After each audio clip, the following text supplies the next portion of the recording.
The USA Bicentennial Committee of Springfield wrote and published Springfield's Ethnic Heritage, the Italian Community, and it does not mention the Mafia. I can't imagine trying to capture the history of the Italian diaspora anywhere in the world without mentioning the Mafia. But the committee decided, and I do believe that this was a choice, not to include a story that would put the Italian community in such an unflattering light. And I get that. Italians have been othered in the United States since we got here, and one of the stereotypes that has attached to us is criminality. One that goes deep. It's organic, organized, maybe even in our blood. And because of that we would never truly be Americans, because that was the way we were. So they left out the word mafia, and they focused on the success stories, the leaders and the doers, the ones they wanted the children of Springfield to look up to and emulate. But in their zeal to catalog the winners, they accidentally swept up and defined one of the classic figures in Italian organized crime. The committee defines the padrone. The padrone was an Americanized Italian who found laborers for a fee. In return for getting the laborers, the padrone was given a monopoly on the store business in the labor camp. This is very significant because the word padrone is used by people who write about the mafia to describe mafiosi. Literally translated, a padrone is a patron, a godfather.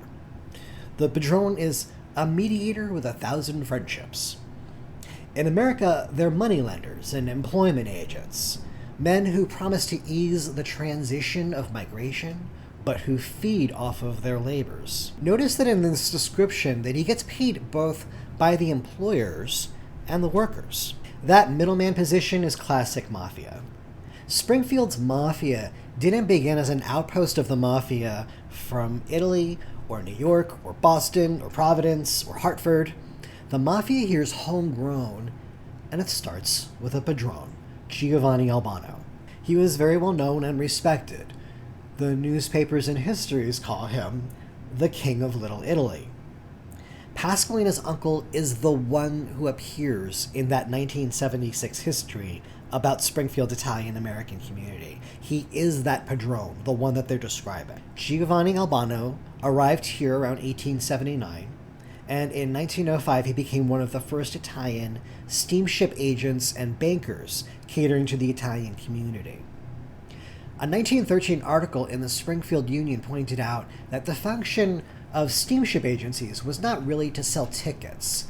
It said, they're a sort of clearinghouse where the Italians can deposit money to be paid relatives or debtors in the old country.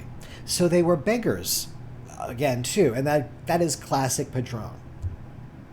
Padroni were important points of contact. If a new immigrant in the country was injured at work, or they were robbed, or they were accused of a crime, they would go to him because in a strange land, he's the one that knows the laws and the customs, he knows the people, and he knows the language. He would know what to do, and he was in a position to help. In a 1906 article in the Springfield Republican about a stabbing in one of these Italian labor camps at a rock quarry at the edge of Westfield, and that's about 15 miles northwest of here, the young victim was taken by his brother, quote, directly to the home of John Albano, who is interested in all of the Italians who come to this city.